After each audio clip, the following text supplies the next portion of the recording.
Welcome to Weird Web Radio, an explorer's guide to hidden worlds of the paranormal and occult, reality-expanding experiences, and the downright weird and bizarre. With your host, Lonnie Scott. Hey everyone, thank you for tuning in and welcome to Weird Web Radio. This is your host, Lonnie Scott. On this episode, we're talking to the Oracle of Los Angeles. She also goes by the name of Amanda Yates Garcia. And if any of you have ever met her, if you're out in the LA area, I'm sure you've been very, very happy with the services you received in both divination and magic work, and probably pretty blown away by how kind and compassionate she is too. She is a very good soul, and it was wonderful to get to know her and talk to her. We covered a pretty wide range of topics on here, and the way that Amanda came to my attention to begin with was being featured on the Tucker Carlson show, and it was being shared on social media how she bothered to represent the world of witchcraft, standing against Donald Trump and the binding work that's been going on against him. And I was kind of curious about what her thoughts on that were, but I didn't want to make that the focus of the show. I really wanted to know how she got into witchcraft and what that meant to her, and all the different ways authority has influenced her in her life and how she's fought against that, the responsibility that comes with pursuing something like witchcraft, and what's her agenda being the Oracle of Los Angeles, and how does she spread magic throughout the world in the process of doing that. And we got into all that and a whole lot more.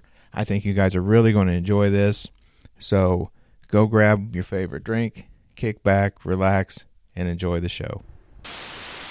Amanda, welcome to the show. Thank you. Thank you for having me on. I'm excited to be here. I'm excited to have you on Weird Web Radio, and I'm sure everybody's going to really like to get to know you.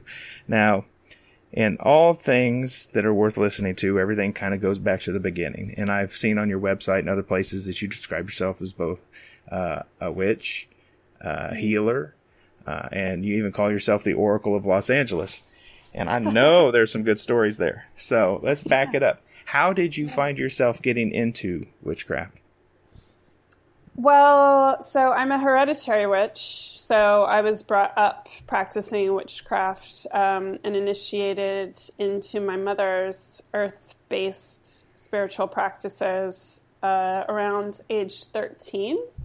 And so, my mom taught me to read tarot at a really early age, and I always was really interested in witchcraft and mythology and the life of the imagination and spirit.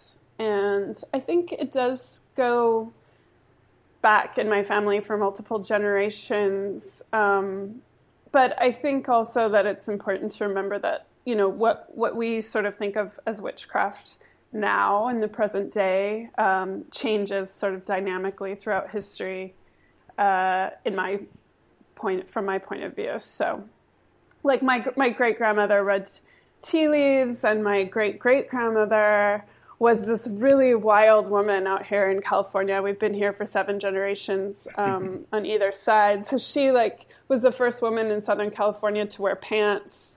What? She had she was a horsewoman, and she didn't want to straddle. She didn't want to ride side saddle.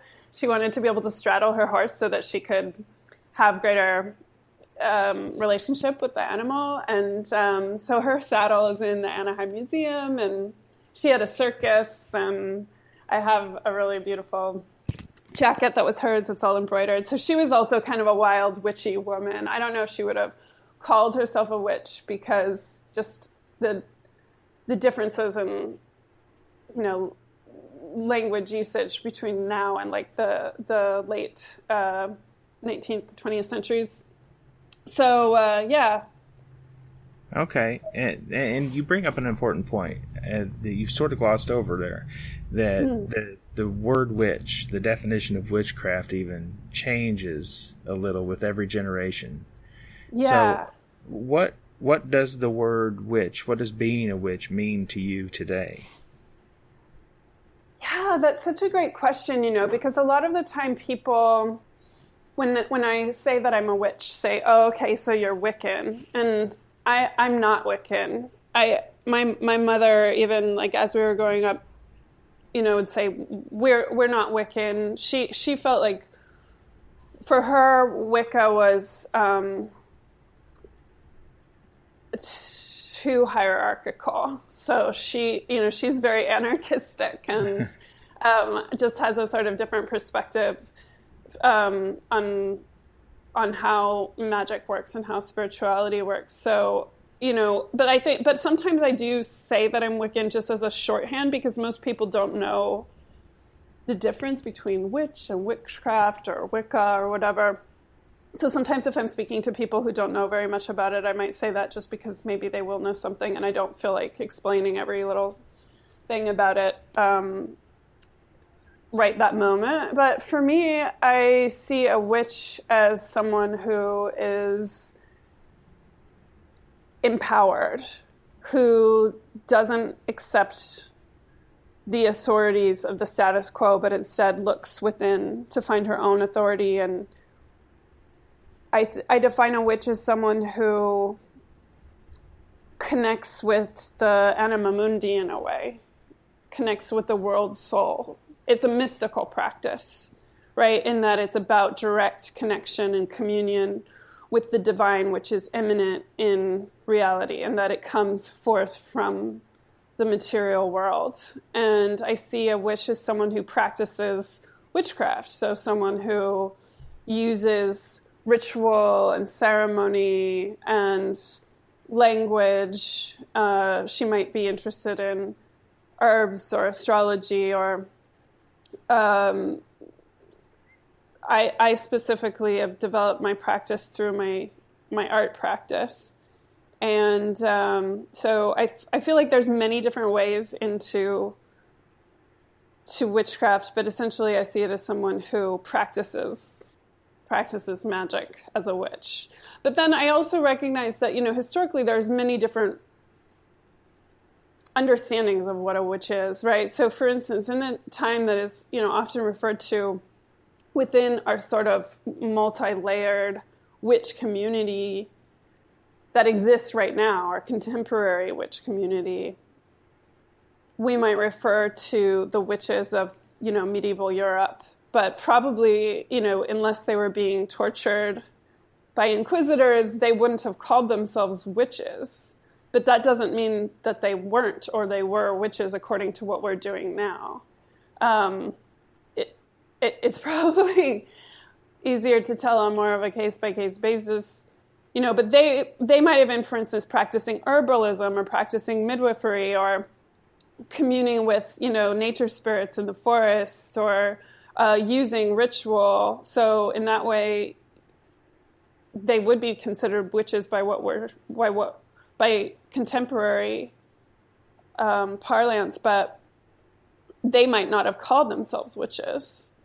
And we can also look at, for instance, the things that we do that are called witchcraft now, someone else might call, Santeria or voodoo, but they might not consider themselves to be a witch. So I think fundamentally being a witch has to do with your own claim to your own internal authority. So when you say you're a witch and you practice witchcraft, then you are one. I don't necessarily believe that you have to be, like I was initiated by my mother, but I don't subscribe to the idea that, for instance, like, the only way that you can become a witch is if you go through these specific routes of authority. So, for instance, like you would have to have like some Gardnerian or Alexandrian witch high priestess say, give you permission to call yourself a witch. I think that for me, that goes against the spirit of what witchcraft actually is about. But I'm not invalidating that. I think like that direct transmission of initiation is a really beautiful and important and powerful thing, and I respect the people that do that, absolutely, but I don't necessarily think that's the only means to being able to call yourself a witch, is what I'm saying. Okay, so you're saying there's more than one way to be a witch, and And Yeah. That's basically what I'm if saying. any of you out there are waiting on permission to call yourself one, you've just been granted. Yeah. Well, no. I'm saying that they have to, the permission doesn't come from me. The permission comes from their own process of initiation in their own life. And when they feel ready to call themselves that, it doesn't, what I'm saying is you don't have to always, I feel like in our culture, we're often trained to look to external authorities to give us permission to recognize the power that we have within us. And for me, witchcraft is not about that. It's about recognizing your own internal authority and getting your directions directly from your communication with the divine. Because, and one of the reasons why I feel this way is I don't think we have to look very far to see that we can be betrayed by the authorities that we're looking to constantly grant us permission. So in addition to being brought up in the practice of witchcraft, I was also brought up as a Unitarian. My mother taught classes on goddess spirituality within our Unitarian church. And one very formative experience for me was that there was a scandal in our church around the same time that I was being initiated by my mother into the witch practice, where the minister, the head reverend of the church, the head minister of the Unitarian church, there was a sex scandal where he was sleeping with some of the people in the church, some of the women, and kind of exploiting their vulnerability. And I was very much affected by that in the sense that I saw how it really created a lot of instability and anxiety and a lot of suffering and division within the congregation. But it's not just Unitarians who experience that, right? Even within small covens, there is, power is subject to being abused. And within the Catholic Church, power is subject to being abused, and authority is subject to that. So, I'm an anarchist witch, and I don't necessarily think that we can, people have to earn authority. Although, I do respect, elders, people who, through their experience, are able to share and communicate their wisdom, and I really value that. But I don't necessarily think that just because someone is in a position of authority that we should accept that that's our only way in. Because I feel like if we look around at our world, we can see that it creates a lot of instability, that everybody's always looking to outside sources, and those outside sources often don't guard your spiritual growth and development in the way that they should. Okay, it makes sense. It is really easy to find cases where authority abuses those who they should be guiding. You don't have to look outside the secular world. It's in the spiritual world. It's everywhere. Right. It's everywhere that you look. Everywhere. I hold positions of authority, and I'm always mindful of how I influence those who come to me for help or guidance or assistance. And I often do encourage them to find the right sources but to find their own way as much as they can, because without them doing that, then what are they awakening to but my own vision? Right.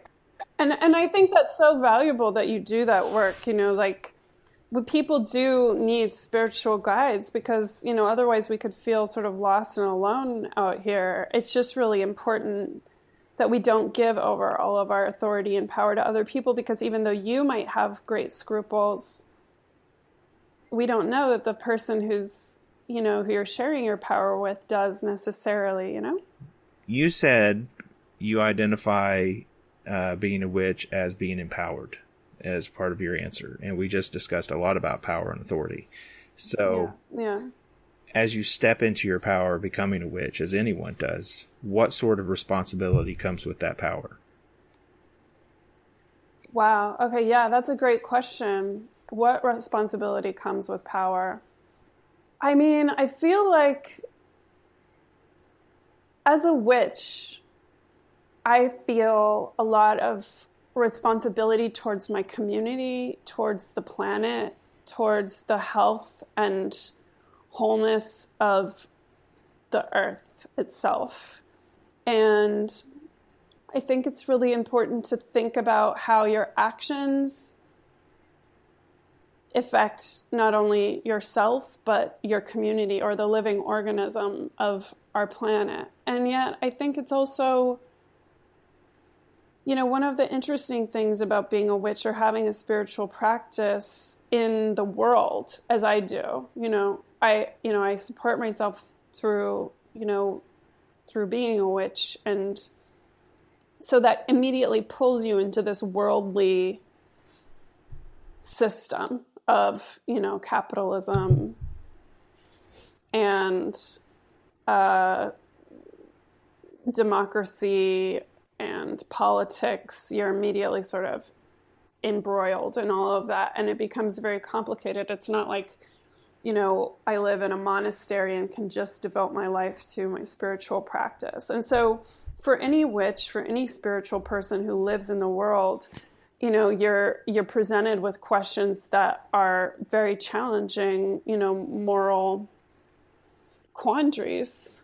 For instance, about let's say charging for your work or let's say marketing your work. If you're a witch or a healer, that's something that if you are supporting yourself that way, then you're probably going to have to do. And, then so a lot of people might argue that, you shouldn't charge for the work that you're doing, but because it's spiritual. But the problem with that is, other religions that are, let's say, maybe more organized, for instance, like Zen Buddhism or Christianity or Catholicism, they collect tithes, they do charge for other services. They get support from their community on a larger level, so they are able to then not charge for their services in other ways. So what I'm basically saying is, it's very complicated how we use power when we start entering into a system such as ours that is so influenced by money, by law, by social mores, by a bunch of different conflicting factors. And I feel like it's something that we all sort of need to navigate. And that's why it's really important that we do have a community of people that we are able to measure our decisions with. Because often if we're just sort of considering them alone, then it's very easy to get lost. But I feel like if you surround yourself with people that you respect and admire, whose moral sense you respect and admire, and who you can trust to be honest with you, then I feel like you're on the right track. And that's what I try and do. I don't know if that answered your question. No, it answers the question fine. I mean, there is this sense of responsibility that comes with power, and as you said, you make a profession out of your witchcraft. Yeah. And that is a controversial subject that comes up a lot of times in the wider pagan community. Yeah. Jason Miller of the Strategic Sorcery, he's written a lot about it. Yeah, I'm a huge fan of his. Yeah, you and I both. And he's caught in a lot of flack and criticism for what he does too. But you're right. Many spiritual services and professions are out there who charge for their services. And well, we might say all do, right? Like on some level, we live in a capitalist society. You need capital to pay for the building that you're in, to be able to support and sustain your work. So they charge on some level, but it might just be hidden, Sure. And there's somehow in modern paganism, there was this idea of the noble poor. Right. They got inserted into it all. Yeah. Totally. And I know I'm, for one, am not here practicing these arts to suffer. Right. I mean, no, I think that's a really important point. And I think it's something that we don't really talk about enough in like a reasonable sort of civil way, the realities of what it means to live in the culture that we live in. Because, for instance, like, let's say I decided, I'm not going to support myself as a witch. That's going to be like a sacred practice that I do completely outside of the realm of capital. Well, that would mean that I would have to get some other job, which I've had multitudes of other jobs, and some of them were, good. I worked for a long time in education and in art museums, and that's great. But I was also broke and exploited in those cases often, working in nonprofits. And I don't necessarily know that I was doing more good for the world in those situations. Like, also, some people will will have a sacred practice at home, and then they'll go and, work it for like as a defense contractor, as a scientist for, in a chemical plant that's creating weapons. I don't know that that's better. If it's better, like, oh, well, I'm not mixing my sacred practice and the way that I'm making my income. I just think it's really complicated, and I feel like people are often really excited about sort of judging and saying what people should do and what they shouldn't do. But instead, I believe that we should be really focusing on the serious issues that are facing our planet. And we should try and recognize that we're all pretty much on the same side, especially in the pagan community, and really try and work to support each other and understand each other rather than criticizing each other for how we're making our living, like trying to help find ways, because nobody wants to make their living in a way that's exploitive. At least in our community, I feel like people genuinely don't want to. We would love to be able to find a way to survive and thrive in the world that only did good. But in anything that we try and do right now, anything we buy, any clothes we wear, any food we eat is automatically complicated by the political, social, economic system in which we find ourselves. So, I don't know. We should all give each other a bit of a break, I think. Yeah. If you do stop and think about, just as you said, the food you eat, the clothes you wear, the phone in your pocket, the computer that you're using to listen to this show. Yeah. If you really want to stop and examine your ethics, we all stand on some complicated, shaky compromises.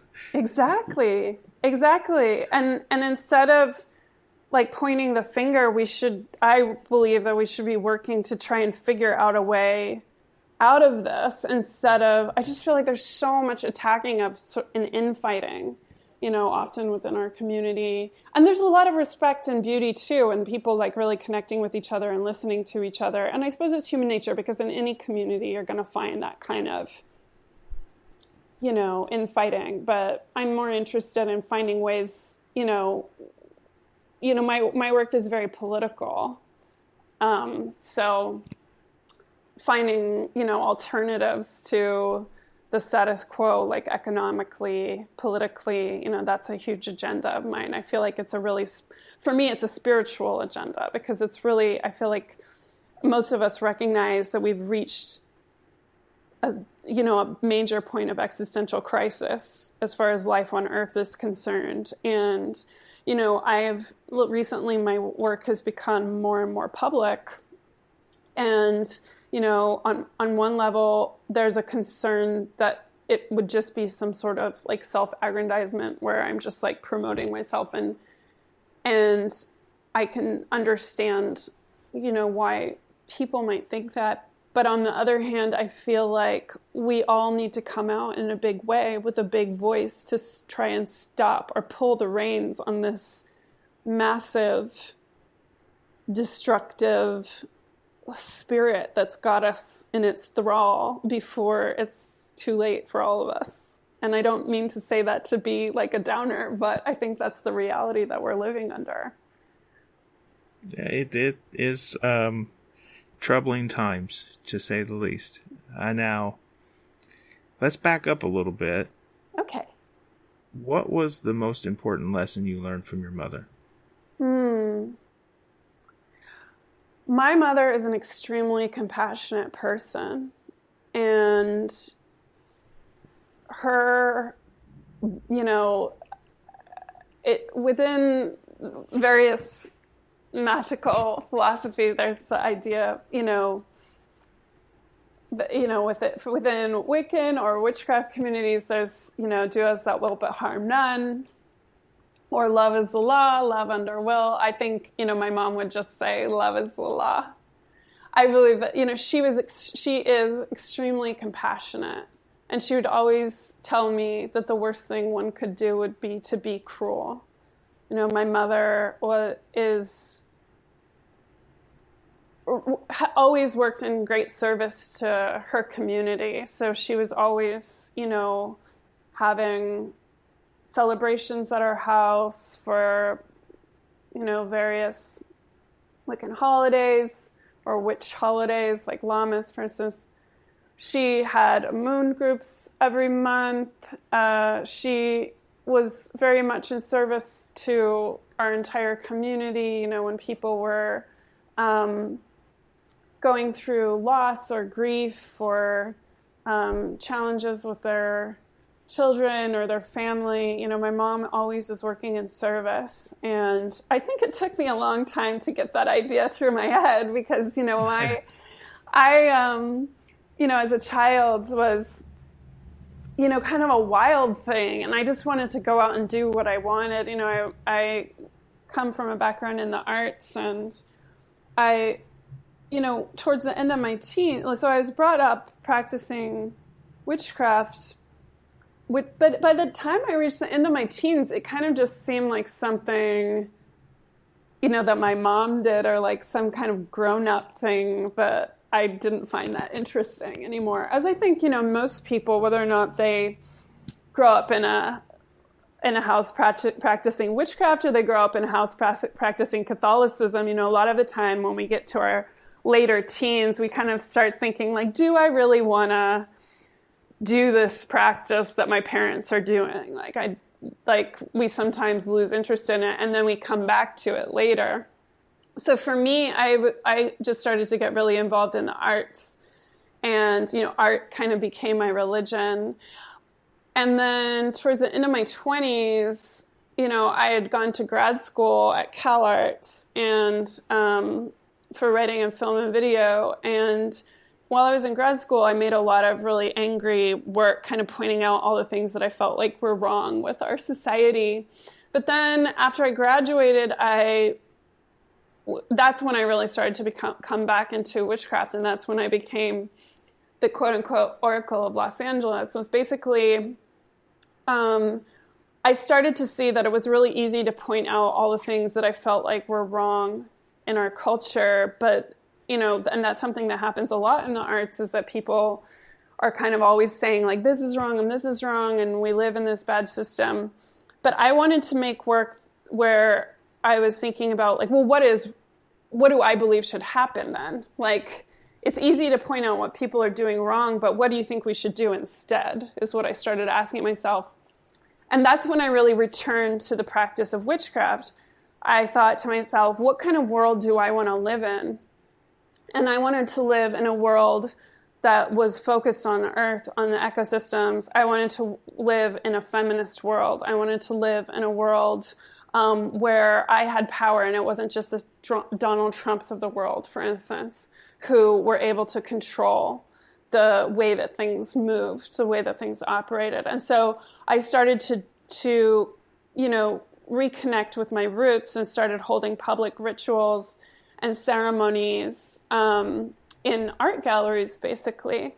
But a lot of that was also about reconnecting to the history of art. I mean, the history of art is very much based in the sacred, based in the celebration of the divine. And then throughout the,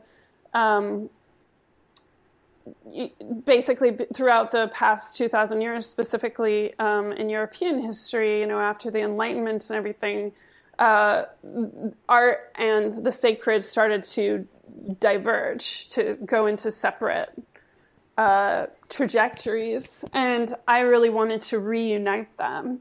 And so I started doing that as a practice as an artist, and then and I also held like private ceremonies for myself and my friends, doing regular witch practices that one does for oneself. But then people started to ask me to do them privately and offered to pay me for them. So then I just started doing that more and more and reading tarot for people and doing divinatory services like that.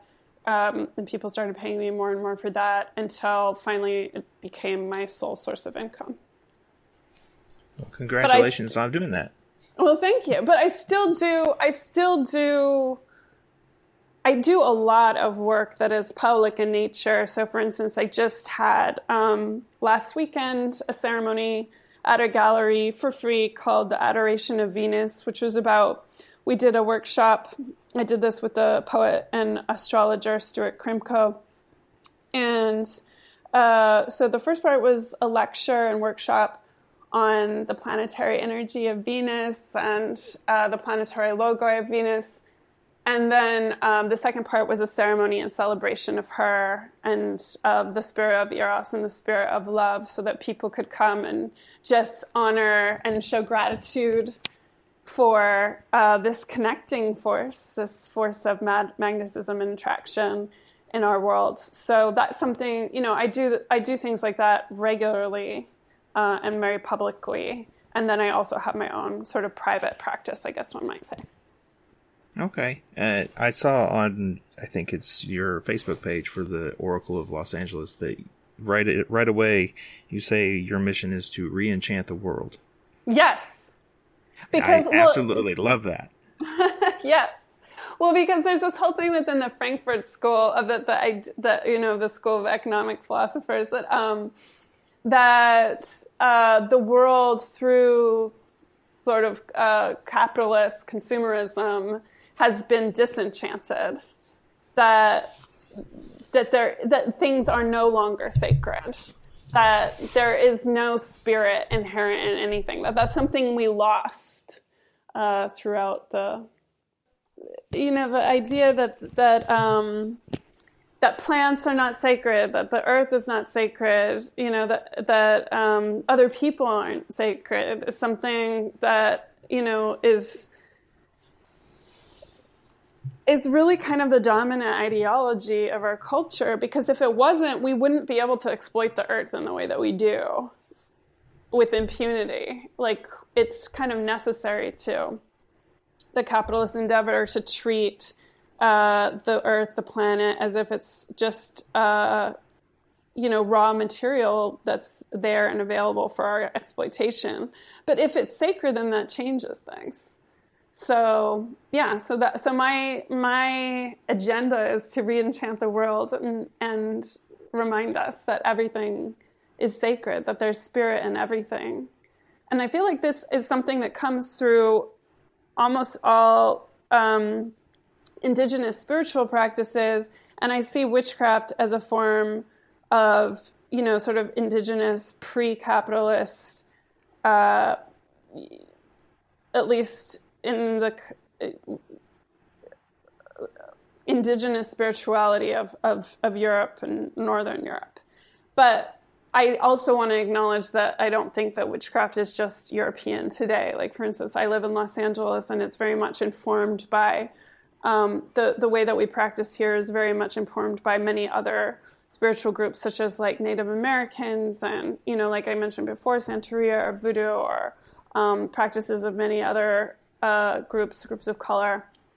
So I wouldn't want to just sort of isolate it and say witchcraft is like a Northern European practice, but it is something that I feel like if we look at the indigenous spiritual practices of any culture, any continent, most indigenous folks are really working in honor of the earth. They're working in honor of life itself, that's here now, not in the sky, not somewhere else, not something that we're going to find after we die, but something that's here now, that's sacred. And that's what I like to do with my work. An excellent choice of activity. Thank you. One of my favorite things, I always say, it's a really simple way to begin to understand how connected you are to everything in your environment, even if you live in the middle of a city, right, is to go to your nearest storm drain And just look at it when it's raining and see all that shit that you throw in your yard and people toss out of their cars driving down the road, washing down away. Right. And then call your water department and find out where that storm drain goes. And chances are it empties out into a local river or stream somewhere out of town and finds its way circling right back into your water supply. Yeah. Nothing stands on its own little, isolated island in communities. Yeah, that's a great exercise. I'm going to have to try that one. I mean, do you feel like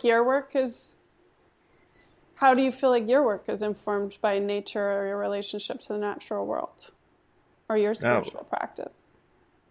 I just like you, I'm trying to re-enchant the world. And one of the ways that I do that is, through both paranormal conversations, investigations, getting people telling me their ghost stories about the things that go bump in the night. And I try to introduce them to the idea that, when your grandma gave you specific herbs and teas and maybe she waved a candle around you at times, she may have attended church every day, but chances are grandma was doing a little witchcraft. Yes. That's my point. Absolutely. Yeah. That's my point. Like, we don't, like, a lot of the practices, that are folk practices or folk traditions, like, they might be practiced by your very Christian granny, but nevertheless, those are magical practices. But I think that we, like, most books on magic will acknowledge that basically magic, essentially the word is always the word of the outcast, right? Like, it always means practices that are not done by the sort of insiders, by the accepted norm. But that doesn't mean that the accepted norm doesn't practice magic. They just don't call it magic. Like, if a Catholic priest does it, then it's a religious practice. But if a witch does it or a magician does it, then it's like magic for weirdos. But it's the same thing. I mean, we're go like, find it. We're go practicing find a magic Catholic selling their house. Right. And ask them if they buried a statue of a saint in their yard. Right. Right. They've got their own practices too. And even secular, like, for instance, like, the Center for Tactical Magic talks about this, of like the use of like sigils and signs, like, for instance, the American Eagle flag that you might see like over a political speaker, like invoking this sign of the eagle. All advertising is using magical principles. All propaganda is using magical principles. It's just that we don't call it magic. We call it propaganda, but it's the same thing. I hope that, at least for me, like, we use magic to make the world a better place. But I guess everybody thinks that's what they're doing, or at least tells themselves that. We all have to tell ourselves that to sleep at night, right? Yeah, exactly. But I mean, if you're trying to raise awareness of environmental issues through your work and you're bringing community together, and you give practical steps for people to make small changes. Because I know one thing, even in the pagan community, that when we talk too big about the problems, it can sound overwhelming and it can feel overwhelming. And there has to come a way to chunk these steps down into more practical things that people can feel like they can accomplish and do. Right. Because when you're faced with environmental trauma, one of the things I like to do in my own work is I support an organization here in the Midwest called the Prairie Rivers Network. They do a lot of work fighting against local and state governments, keeping, pollution out of our waterways. And they do a lot of work just simply keeping drinking water clean and clear, and educating the public on how important our waterways are, from the smallest stream to the mightiest rivers. And their work I think is just vitally important to the way we live. It's something I feel like I can do. I'm making a difference somewhere. I don't feel like I have to do everything all at once. And it's not the only thing I do, but it's one of those actionable steps where you chunk things down and you can still go about re-enchanting the world, as you said. Yeah, exactly. I think that's so important to like acknowledge our successes and to break things down into, like you said, like achievable goals, because otherwise, right now, just considering the sort of very real challenges that we're facing, it's easy to just want to collapse into despair. But I feel like one of the things that witchcraft does do and helps us do is to recognize, that small things can make a big difference, and also to help us feel empowered, to help us feel like, there is unity, that people are working together, and that there are things that we can do to, change the world on a sort of one foot in front of the other kind of basis. And, well, for instance, like last night, I was at a talk given by there were many speakers, and they were talking about indigenous rights and practices. And there was a woman, Louise Ellen Frank, who is a cook. She's a chef, and she uses indigenous plants and indigenous recipes from Native Americans. And one thing that you can do, she was saying, is that you could buy native corn, like wild, like corn that is cultivated by native communities, because the way that they grow the corn is helpful and healing for the environment. And so that seems like something exciting to do for me, is like to search out, like instead of buying the sort of genetically modified corn that we might get at the supermarket, instead to support a native community and to support the environment by buying these specialty heirloom corns. I think like that's really beautiful. And I love the work that you're doing with the waterways. I mean, it just seems so essential and important. And if we can just all of us be doing that, I feel like there's still hope. I absolutely agree. And speaking of corn, I happen to be living in the land where all your listeners' corns come from. Is that right? Oh, yeah. We're surrounded by corn here. Wow. And even here, it's funny, in the middle of the Midwest in Illinois, where, like I said, most of your corn comes from, I have to go to a farmer's market, a small farmer's market, to get good, naturally, safely grown sweet corn that isn't some GMO product or anything else. And do you get to know your farmer? Like, do you have a specific one at the... Oh, yeah. We know most of the farmers. If you turn out to be a regular at farmers markets, you will get to know your farmers. I mean, I know people who supply eggs that come from chickens right in their front yard. I know people who grow wonderful gardens, and it's another part of getting to know your community. That's something I really love about witchcraft, is that witchcraft is based on pleasure, right? It's based on pleasure and beauty. It's not like, oh, you have to sacrifice and suffer in order to like get what you want. But like, for instance, I feel like that is a magical act, and it's like an extension of yourself, right? That you're going to this farmer's market and you're getting to know your community, and you're getting eggs that were grown in this sacred way, this corn that was grown in this sacred way. And it makes your life better. It makes it richer. It makes it more beautiful. It tastes better. It's something, that you can share with people that you're at the table with, and that it brings you joy, that it doesn't have to be a sacrifice. I mean, it can be something as gorgeous and glorious as going to a farmer's market. Yeah. I mean, I'll tell you, if you've ever drive through the Midwest, and any of my listeners who live out here will know, those seas of corn that you drive through can't be eaten until it's processed. Right. You could not go take an ear off of those just acres and acres and acres of corn and eat it. You can't? Why not? It has something on it? Most of that corn is being grown to get processed to be fed to cattle or pigs or some other turned into chemical products or corn syrup or something of that nature. It's not sweet corn that you're driving through when you see all that stuff in the Midwest. Oh my gosh. That is, and that is a really good, that point is, such a good one as far as like how do we engage in magical practice? Like, how do we become witches? And, I think a lot of people get caught up on this sort of sexy and theatrical aspects of witchcraft, like what color candle you use, or, what specific words that you say whenever you're doing a spell. But for me, like getting to know your community like you're doing, making the effort to go to your farmer's market, like those are sacred acts. And for me, those are more magical and more powerful because they are really about your connection with your earth and about true knowledge of your world and community.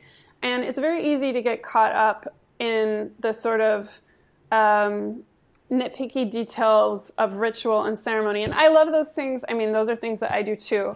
But I feel like, I love all of that. And, I study it and I work with it and I do it all the time. And it's something that I really enjoy. But I think on a really fundamental level, witchcraft is about connecting with the sacred. And when you know about the corn in your neighborhood, when you pay attention to the storm drains and where that water goes, a witch is a person of knowledge, right? Like they're a person who is collecting that knowledge and using it for healing purposes. And so for me, that what you're doing and informing people and educating people about that is, that is witchcraft of the highest order. I'll take that. All right. Now, you came to my attention because you were featured on, I think it was a Fox News show. Yeah, Tucker Carlson tonight. Mm-hmm. Full disclosure, I do not watch Fox News. Someone else shared this link. Right, yeah, of course. and I think the title said a witch just owned Tucker Carlson or something of that nature. Right. I had to watch. And I was really impressed by the way you handled yourself as he asked sort of these common condescending questions. Right. I'm not even going to bear repeating. Just if anyone listening to this is a practicing pagan or witch or occultist of any kind has faced those kind of condescending, stupid questions that you can get from people who are more making fun of you than they are trying to understand you. Right, exactly. And I think you came to his attention, though, and then you were invited on the show because of some group work to bind Donald Trump. Is that correct? Yeah. Now, how did you get involved in that? Well, so like I said, my work has always been really political. So for the past several years, for instance, I did a major ceremony called Capitalism Exorcism. I did another one called Devouring Patriarchy. So this is a practice that I've been doing for a long time, although I did not in any way invent the whole binding Trump thing. That was, I believe it was Michael Hughes. I don't know if you know him or if you've been in contact with him. I know who Michael is through tarot connections. Yeah, so I don't know him personally, but, this was I think he started the whole... And I don't know that for a fact. I know that he is definitely one of the sort of major spokespersons, and he has, many articles on it online. I think maybe he did it in collaboration with somebody else whose name I don't know. But so then it became a whole thing, right? The binding Trump movement.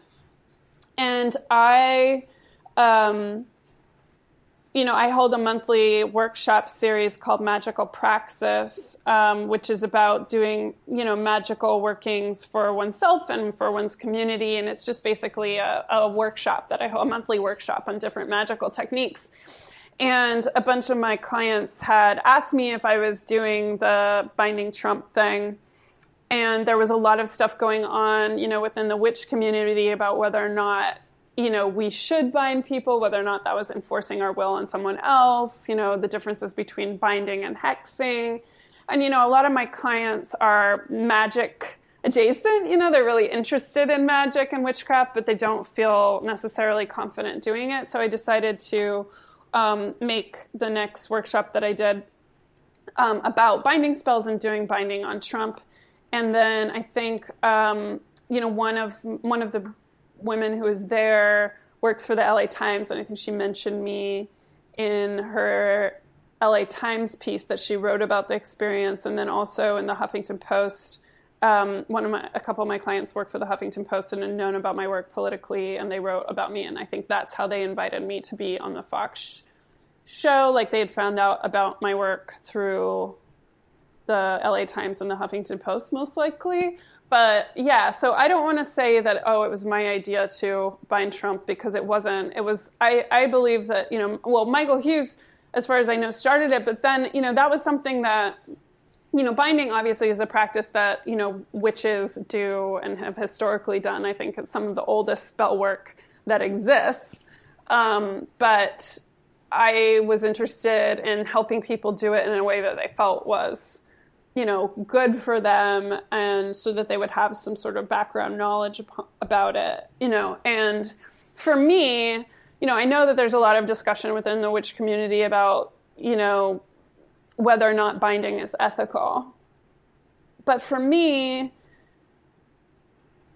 when you have someone like Donald Trump, who is so threatening, and his entire administration, so threatening to so many people, animals, plants, living beings, that, a lot of witches might argue like, oh, we have to get right within ourselves, we have to change our internal self, we have to meditate and be good inside. And I just really disagree with that when it comes to someone who is actively harming, people that I know personally. And so if you see someone getting attacked in the street, right, you don't walk by and think, oh, I'm going to meditate and become a better person so I don't do something like that. You stop it, right? You do what you can to stop it, which doesn't mean that I wish Donald Trump ill. Like, I hope for him, my prayer for him is that he awakens to true compassion and recognizes the power that he does have and uses it for good in the world. I don't wish anybody harm, but I want them to stop harming. I want them to stop harming people of color. I want to put an end to police brutality. I want to put an end to,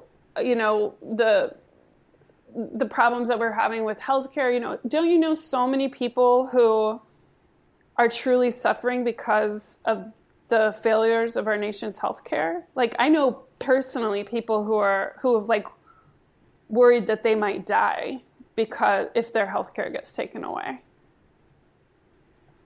Right? Like, yeah, I know people in the same situation. Right. And so this is like a life or death thing. So I don't think that even though, I just feel like there's a lot of this stuff in the witch community about like the threefold law, whatever you do comes back to you. Now, I'm not Wiccan, so I don't necessarily subscribe to that law.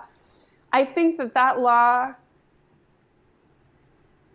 like, I wish that were true, but I don't see the evidence that it is. And, one of the things that I really respect about witchcraft is that it's not a belief system, right? You don't have to believe in any specific ideology. It's a practice. It's something that you do. So, as much as I might like to believe that whatever you do comes back to you 3 times, I don't necessarily see that there is evidence to support that idea. Now, I do think your actions have consequences. Actions have consequences.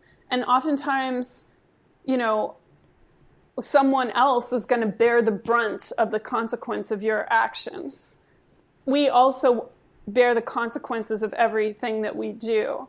Maybe, in future lifetimes, Donald Trump and his cohort will receive,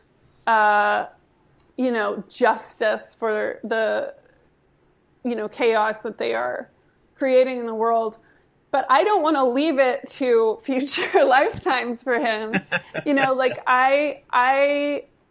a witch, I believe that we should be focused on the here and now. We are focused on reality, on the living material world that we live in right now. And as such, we are obligated to stand up to injustice. If we're not actively doing something to end the kind of chaos that's seeping into the world, then we are contributing to that. And this is something that I wrestle with for myself all the time. So it's not just like I'm pointing the finger at other people and being like, oh, you're not doing enough. I look back at myself too, and I think of, especially throughout my 20s, I was very focused on my own artwork and my own practice. And I don't think there's anything wrong with that. Like, we all want to be successful. We all want to live beautiful lives. We want to be in love. We want to, you know, be prosperous. And I don't think there's anything wrong with that.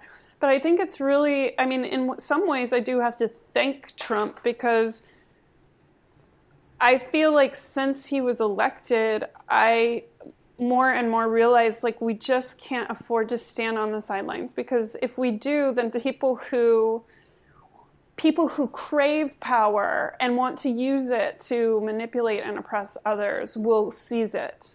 So instead, we have to recognize that power within ourselves, and then we have to share it with the people that we respect and admire, and all of us together work to change things. And I feel like we have to actively work, like we have to put effort into it, and it can't, like with the binding spells, you know, one of the things that I did a little bit differently from the way that it's prescribed in Michael Hughes's work, although I'm sure that he does a lot of activism too, just from reading his work, it seems like that's what kind of person he is, and I very much admire his work. But I also added in the spell, and I do this with all my spells, for instance, like with my clients, you know, we do, well, as Jason Miller says, first you do the working and then you do the work, right? So you use the magic, the ceremony, as a way to sort of galvanize your will and align your will. And you put that out in the world and you trust the work that you've done. But then you also take concrete physical steps in order to achieve your will, right? You don't just sit back and, you know, cross your arms and wait for it to happen. So in the binding spell that I did with Trump, you know, everybody has to commit to a labor that they're going to do in order to bring about this binding. So if that means like they're going to commit to calling their congressperson every day for 30 days, or they're going to commit to donating money to a specific cause, or they're going to commit to getting people to vote, you know, to standing outside of the supermarket and trying to get voters who haven't registered to vote.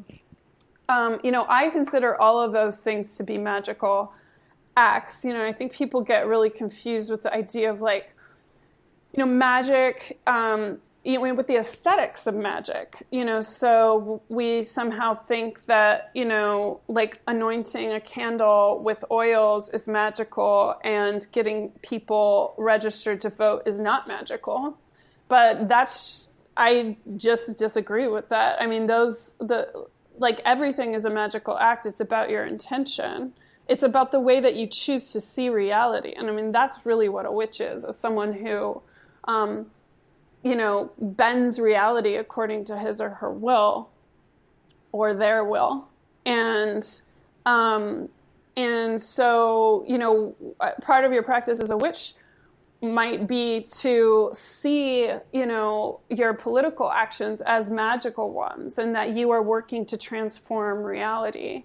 And that doesn't mean that you can't do all the fun things with candles and incense and sigils on the floor and, you know, powerful rituals and, you know, chanting the names of the goddess. All of that stuff is relevant, and it's stuff that I do. But I feel like we can also expand, you know, witchcraft. One of the things for me about it that's really exciting is the idea that it's not just something we do in church on Sunday. It's something that we can integrate into every single aspect of our life. So that... I absolutely agree. Yeah. So our work practices, how we eat, how we shop at the supermarket, or if it's at the farmer's market, you know, it's a whole way of life. Well, we have taken quite a ride from the beginning, haven't we? We have. Well, I certainly wish you all luck in your efforts to bring more compassion to the mind of Mr. Trump. Thank you. Did you participate in that? I did not. I have no idea or no problem with trying to instill more compassion in the man's mind, but I never actually saw it being sold as that kind of method. In my own practice, I don't have a belief in karma or the threefold law or anything like that. You know, I'm a heathen. We don't have that in our practices. And I've never seen evidence in the world that suggests that any of that's real anyway. Right. But one thing, you mentioned consequences for your actions. I go a little bit deeper. I just think anytime I try to I target anything with magical acts, I'm entangling everything about me into everything about them in some way. And I choose to take actions against the man and his agendas through various methods, from the local Congress to getting politically active to supporting protesters and supporting the groups that are protecting the things that I care about. But magically, no, I've not gone after the fella yet. Yeah. But I'm not in the camp that says you shouldn't either. If that's what you feel compelled to do, then by all means, go for it. I mean, and I support and respect everything that you just said. And I also feel like we are all already entangled, we're like, none of us are separate. Like, if we live in this country, then we're already implicated by the administration. And I think, that like we are all already political beings. Even if we choose not to do political acts, that's still a political act, choosing to do nothing. So you're not choosing to do nothing, you're doing things. And, I don't blame you for not wanting to bind yourself to Donald Trump, like, at all.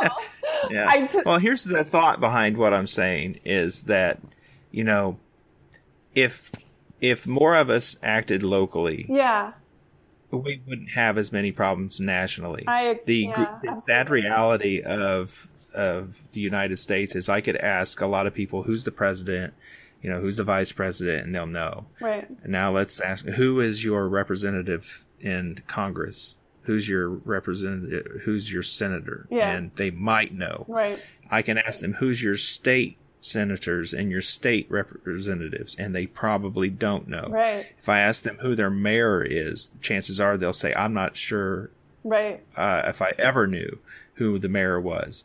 And who's on your school board? Right. They probably don't know. Think back of when Trump decided he was going to pull out of the Paris Agreement, right? It was this big problem. And then suddenly governors and different states came up and said, you may not want to, but we're going to keep doing it. Right.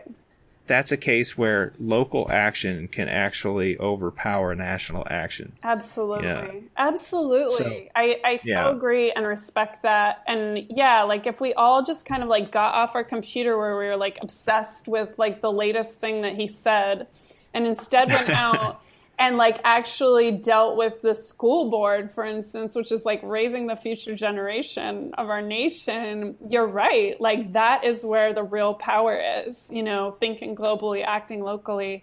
I love that you said that. That's so fantastic. It's inspired me to want to go out and do that more today. So thank you for your teaching. Excellent. Yeah. You'll have a greater impact. And trust me when I say this, just because the news cycles are running 24 hours a day now with national news, the things that are happening down the street at your local city hall are having greater impact on your life than what you're hearing on that national news. Yeah. So get involved as much as you can at the local level, and you will have an impact that goes wider, I promise. And I feel like that, just sort of like on an end note, I feel like that really powerfully relates to like magic as far as like a technique as well. Because a lot of the time, for instance, like I'll have a client who says, oh, I want to, I live in Los Angeles, so I work with a lot of creative people. So it'll be like, I want to win a Grammy. Like, I want to sell 10 million records.